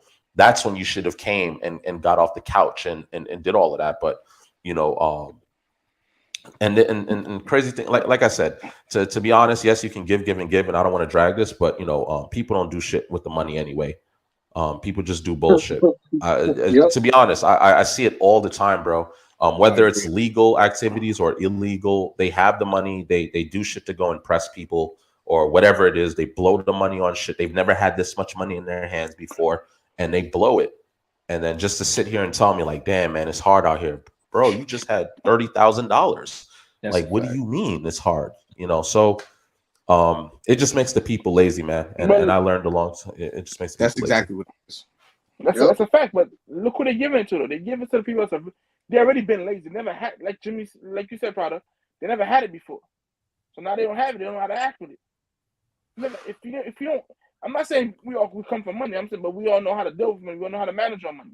When you give to people that don't know how to deal with money, don't have money management skills, first thing they're gonna do, they're gonna take that money. They're going to buy an expensive car that they can't afford. They can't make the payments on it. Like you get an expensive car, you buying it for no reason. What the hell are you buying an expensive car? Some of them buy expensive cars. They can't even pay the damn insurance. Yeah. On the damn car. They can't pay the insurance. They can't pay them. They just racking up tickets with the car. They're in the shop with their friends. They're in every single country. Every single country. They're in Florida. They're in Miami. Everything. But they forget how to go to work. They get free money. And hey, man, when the free money done, the government want to help us. It's the culture. Another thing though, those would be the people that are hard to be in 2K too. They're impossible to beat because they ain't got nothing going with themselves. All they do is stay home all day and collect checks. Ain't got nothing going on. What I'm saying is, if you look at another minority person, I don't care, Hispanic, Black, and you came from the same area, the same situation, but for some reason they're doing well for themselves and you're not. There's no difference between anybody. I think it's just really comes down to, and again, it's not easy. It's not easy. It's easy just to say hustle, but hustle doing what? It's not easy. Everyone, I think as a culture, the thing is, the cultures, we need to support each other. So it's like there'll be situations where you could see someone that thriving, and you could come up to that person and say, "Hey, how are you doing this? What are you into?" And that person, they'll bullshit you. They don't want to. That's something different that other cultures do. Other peoples, other communities, they come together and they build shit and they work as a unit. And that's something we don't do. We go into it individual, wise. So it's like, there's a lot of reason we can get into all of that, but ultimately, we can't sit here and wait for help. And when you say little country, I know you're referring to Haiti. That's not a little country. That's my shit. Sac passe. You already know what time it is. But listen, we already showed what type of strength we have. We fought for our independence. We got free. And I say we, like I was born there, like I was there, but my family's from there. But look, man, this is what happens when you're too dependent on, situation. They just have to figure it out. I would love for Haiti to be one of those beautiful destinations that everyone wants to go to, and for them to thrive and for them not to suffer. But that's something they have to fix within. That's their structure. I don't want to speak on that too much, but there's waiting on another country to come in, fix your shit and thing. Again, that's me though. All right, closing thoughts. But Sakpa says those. You got any closing thoughts on our topics? Actually, since we have all this money to spend, it actually kind of segues into this next shit right here. So check this one out right here. This morning, the U.S. and the world bracing for food shortages as the war in Ukraine rages on. President Biden, speaking to NATO leaders in Brussels Thursday, said because of sanctions on Russia, food shortages are coming. The price of these sanctions is not just imposed upon Russia. It's imposed upon an awful lot of countries as well, including European countries and our country as well. The U.S., Canada, and Europe are major wheat producers, but Ukraine and Russia produce about 1/3 of the world's supply. And less food means higher prices on top of already high inflation rates. Groceries are already about 8% more expensive than they were last year. And those expenses are not just hurting consumers, but also food banks like this one in Boston. We used to be able to buy chickens for 80 cents a pound, somewhere in there. Now it's like $1.50 a pound.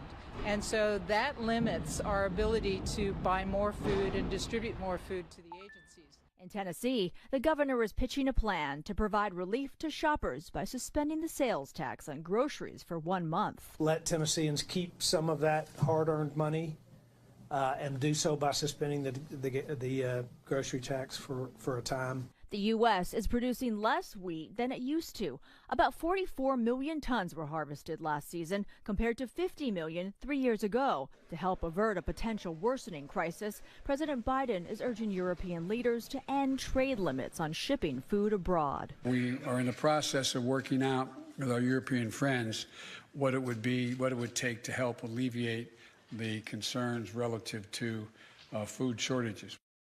As to why the U.S. is producing less wheat, factors include the drought and farmers switching to more profitable crops. Come on, this nigga's a dickhead, bro. He's a fucking dickhead, bro. He's a fucking dickhead, bro. This is what I'm talking about, bro. This is who these people decided to want to vote for. This is who the people decided to fucking vote for. This is why I don't deal with this shit. This is why I don't deal. These motherfuckers. Hold on, Dice. That's the insult of dickheads. That's the insult of dickheads, bro. Oh, man. Bro, this nigga makes no, bro. He is spitting in people's face, and people have the right to just defend this. This shit is hell, bro. We live in an idiocracy, bro. We are living in a fucking idiocracy, bro. It's amazing. Like everyone on this panel has said, man. Look, man, we struggling, but we got billions to send out. So let's focus on, technically speaking, the way that we police the world and the way we fund everything and the way we send all this money. This is supposed to be utopia. like we're supposed to be the Jetsons right now in flying cars. Like everything has to be super cheap here. Like the cost of living, everyone should have a dishwasher in their homes. You get what I'm saying? I'm talking about like everyone's life should be far more efficient. The homeless factor here should be almost at 0%, bro. Like let's talk about New York. We from New York. Look at the train stations. What are we talking about here? New York is one of the biggest. Yo, Dice, man. I feel your frustration, man. I'm the same way, man. You know what I'm saying? This is supposed to be a quote unquote first world country where all the luxuries that everybody is fighting to get over here, like and they don't realize. If you remember the Wizard of Oz, right? Everybody on the yellow brick road, they trying to get to Oz, and then when they finally get there, they get to look behind the curtain. They was like, "Wait, what?" And that's the realization that the people that come here, they get to look behind the curtain and they realize, Japan. Is it Japan? It's Japan. Japan don't got no homelessness. They don't allow it. It's not allowed. China doesn't have homelessness. It's not allowed. Like they actually give the citizens a stipend to make sure that they can pay their rent, even though they have jobs. Like you get a monthly population difference. And the population difference. What do you mean? What's the population difference? It's crazy. They hold a third of the world's population, bro. That's what I'm saying. But that's what I'm saying. That's the point. So how are they able? How are they able to pull that off and we're not? And it's a simple answer. It's a homogenous society, bro. Everybody look like each other. There ain't too many differences. The difference is that when they look at their neighbor, they see themselves, and it's easy. You know what I'm saying? We live in a multicultural society, and it's the hard truth. We live in a multicultural society. So just in New York City, when you walk, there's certain neighborhoods. I'm not gonna call them out. You know what I'm talking about. There's certain neighborhoods where you walk through, they're like, what you doing over here? It's not your neighborhood. You know what I'm saying? There is no businesses within that neighborhood that reflect that this community is the first. It is literally one particular community, one particular group of people, and you could tell the minute you step in it. Where do you see that at in China or in Japan? You know what I'm saying? A country that is not purely, 90% the same people. You know what I'm saying? It's a hard truth, and food shortage, homelessness, food shortage, those are things we shouldn't even be struggling with or even talking about, bro. That's not things we should be talking about. It's ridiculous. I totally agree with Amo, and to further that, Japan gives the least amount of aid to the world, right? They're the least. They give out the least amount of finances to anything because they're smart enough to know that, hey, we need to keep some of that stuff for ourselves. Sometimes you have to be a little selfish, right? Be a little selfish. And again, Japanese, they look at homelessness as a sin, and you should look at it as a sin. You shouldn't look at your lowest of the lowest in your society as they didn't lift themselves up by their bootstraps, blah blah blah. No, they say, okay, cool. This person clearly has issues. We're gonna put them somewhere. That's why you don't see you don't see any homeless people on their streets. They're quick to figure out a place to put them. If this dude, is on the government, is taking money from the government, and he has mental issues, we're gonna put him in a place where he can have a job, have a place to stay, even if the job is, or you're just you're working at a gas station. Still, that person has something, and guess what? Mm-hmm. Whether you know it or not, the thing that people thrive on is having a purpose, right? Yeah. No wherever you are, whatever station you hold in your society, having a job and giving back to the society, or giving something back, pushes you forward, right? That's why you should always have a purpose, or always have something that you're working towards to build yourself and build everybody else. Not everybody's gonna have the same job. Some people have to dig those ditches. Some people have to be the the grocery the guy that bags the groceries. They gotta get paid also. It doesn't mean that, well, since they don't make enough money, they're not important to the society. They're still important. They're still important. Give them jobs. If they focused on getting these people off our poor people off the streets, getting them help, and even if you can't, say they have some type of mental imbalance that they can't, right? Give them something, or at the very least, rehabilitate them in a way, right? Mm-hmm. What do you call it? Give them the tools that they need to do something. We're just like, all right, let's just give them some money. All right, I'm gonna tell you right now. You give me $1,000, and I'm just gonna be like, all right, cool. I'm just gonna blow it. Like, it's not going to mean as much if I go out and work to make that $1,000. Because when I make that $1,000, I'm like, well, I put this amount of hours in, or this amount of time to make that 1,000 or 10,000 or whatever the amount of money is. And I'm going to be a lot smarter in how I spend those $1,000. So you have to first focus on the inside, not give so much money out to everybody else. Be a little like Japan. Be a little selfish. Mm-hmm. You know what, guys? It's funny. One, I didn't even know that, right? So look at me in my wishful thinking ways. To hear that there are places like that is crazy. But do you guys think it's I feel like the US now, right? Hearing this, I feel like the US has like some sort of ego and some sort of image it wants to keep up, because it's like, dude, technically we can do the same thing. But it's like, I guess we've built this thing where it's like, we're the land of opportunity. We're the best in the world. We're number one. We help everybody because we have more. But it's like, all right, now the curtain's kind of, bro, you don't got it like that. It's like the equivalent of someone coming on the gram and they flashing all that money, but they know it's for the rent. But to the world, you may think that's just cash that they have on hand. So now that you guys are saying that, that's kind of how I'm looking at the country right now. Like, damn, like, bro, we don't got it like that to be sending everything everywhere to every country. And we over here talking about food shortages and talking about we're doing everything we can to work with our European friends. What? We shouldn't need any. It's good to have friends. So in case there's an emergency, I get that. But we shouldn't be in this situation. This is what I'm getting at. I agree. It's like, drop the fucking facade. We can't help everyone. I'm sorry. I would love to come and help you, but this, bro, I got bills to pay here.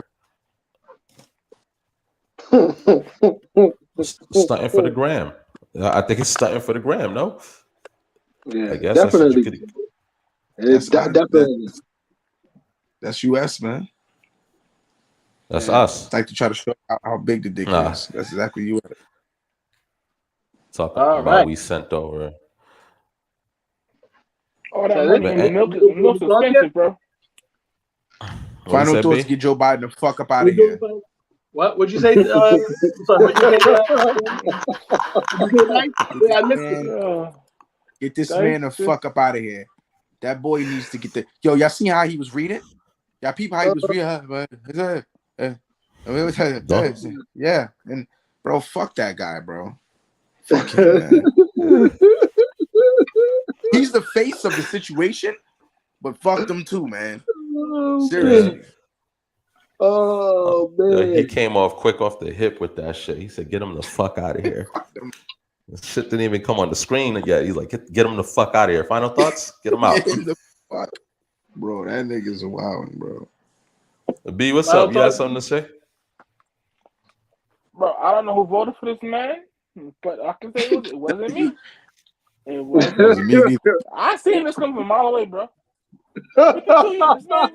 This man's been in office for 52 years. Ain't nothing right about him. And people actually had the nerve to vote for this man. So he got metal plates If you in his don't vote head. for me, you're not black. Huh? Yeah, that's crazy. That's crazy. How did you let him slide? I guess I'm not black. I ain't vote for that man. Yeah, this Literally, is bro. crazy. I'm not black because I didn't vote for that man. The minute I heard Yeah. that, I said I'm not voting for him. I don't care what happened. I ain't black. I'm melanated. I'm not black. Fuck it. That's straight up. Yo, my man. my man. I'm in final man. where your final thoughts, Albert? Listen, man. Look, man. We hit on a couple. We hit on a couple of good thoughts, man. A couple of good thoughts, man. A couple of things. You know what I'm saying? You gotta go out there and get it on your own. We still gotta be community oriented. Find people just like you, and build a small community. You know what I'm saying? There's plenty of examples right here in New York City where they doing it and they getting it and they ain't struggling. You know what I'm saying? You don't hear about them in the news because guess what? They take over blocks after the next block after the next block. But like Dice said, the minute we come together and we start producing something that's viable and it's showing that we're thriving, they put a law out on that. But we shouldn't let that deter us from getting it. You know what I'm saying? Right. Go out there, put together a good plan, a structure, set some goals, and hit those targets, man. Hit those targets. There's plenty of examples out there for you to feed off of. If you need motivation, just look outside, man. There's plenty of people that there's very good examples and very bad examples. If you don't want to end up like that, do this. If you want to end up like that, do this. You know what I'm saying? So we definitely got both sides of the coin out here in the U.S. You know, do what you got to do, man. Do what you got to do to thrive, not survive, thrive. Yes, sir. And I'll just follow up with the final thoughts here. Don't be emotional. And listen, don't let the egos get in the way. It's something that I work on with daily. Emotions get you in a lot of fucked up situations. I even saw a video, with the dude, Dice. I think you commented on this with this dude getting angry with someone throwing something up at his balcony. So he gets mad, emotional, goes to get something, throws it off of the balcony, but falls over with it. So you just got to control the emotions and like everyone else is saying, not to repeat everything, but you just got to find your way. You got to hustle. Everyone has been in the struggle. All you guys in here, I'm pretty sure there's been a moment in your life where you sit in a corner somewhere in the dark and you like, shit, what am I going to do? I got to figure it out. But here we are today. We're happy. We're much better than we were yesterday. So, keep hustling, have that ambition and move forward, man. And don't rely on no fucking handouts because it ain't going to come, friends or family. Just prepare for worst case scenarios. B, you got anything? I'm just gonna throw the frisbee over there. I'm gonna say like I said before. I don't know who voted for that man, but it wasn't me. People got not to be emotional. Don't let your emotions take you down, because the emotions, the wrong type of emotions in the wrong type of time will get you in a hell amount of trouble. Sometimes troubles you can't get yourself out of. Because I've seen people get emotional over somebody saying something about their girl and go in the house and come back out, and then the cop, they do something out of 5 seconds of anger, and then all of a sudden, what happens? You lose 15, 20 years of your life. Not even lose your life over the mess. Emotions, check your emotions at the door before any situation, or else it might go bad. Preach. Q, I guess we'll end with you. Right, Final thoughts. Final thoughts. You guys said it all. Work hard. Do what you need to do. Hit your goals. Work on yourself every day, man. Work on yourself. Be your biggest critic, but also give yourself some passes. If you're being honest with yourself, things are gonna get better. But be honest. Be honest. Don't lie. I know like it's hard to not to lie because people have to like, you know, they feel like they have to have some type of persona or whatever. But try not to lie. You know, try not to lie. Always try to tell the truth, and always try to get with people that are going to have your back and are going to tell you where you're lacking at. It's very important to be self-critical and to also have people around you that are going to tell you, be honest, like, yo, you looking crazy out here. Yo, you moving weird. You know, or that wasn't a good look, man. That's messed up, my G. And then take that. If they're wrong, fine, you can discuss it. But always have people in your corner and that are always prone to tell you where they think that you could get better. That's what it's all about. Like doing better than yesterday. All right, being better than yesterday, being better than today. You know, and working towards a better tomorrow. Right, being smart, being conscious, working on your mental health, working on your family, the people around you, making sure that they're good, checking up on people. You're right. You're right. The situation is bad. Yeah, we don't want Joe Biden. Nobody likes Joe Biden. He's public enemy number one. We're always going to be like, we're never going to be happy with our leaders, but it doesn't matter. They're our leaders. Okay. Yes, you didn't vote for him. Cool. That's not going to change. That's not going to change anything right now, and he's not going anyway. Okay. So what do? Say, oh, throw your hands up? Absolutely not. Do better. Rise above. You can do it. I honestly believe that. All right. And not just some wishful thinking like, oh, I wish I could do this. No, wish and then work towards it. Wish and then work towards it. Don't just say it. Do it. Be about something. Right? And grind. That's how. Those are my final thoughts.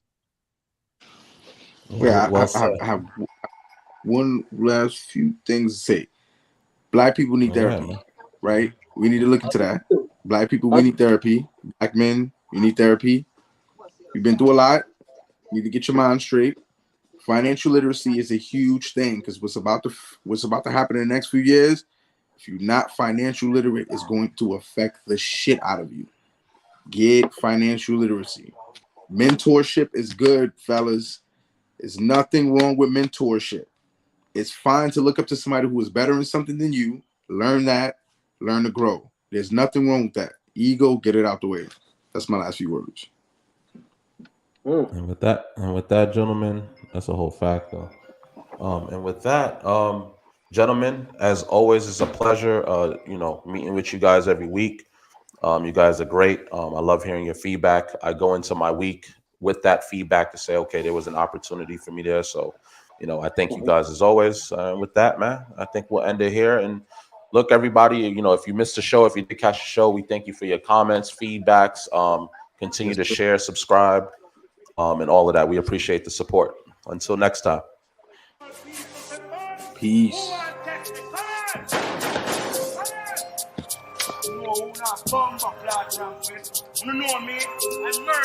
At this time, I'm going to ask you to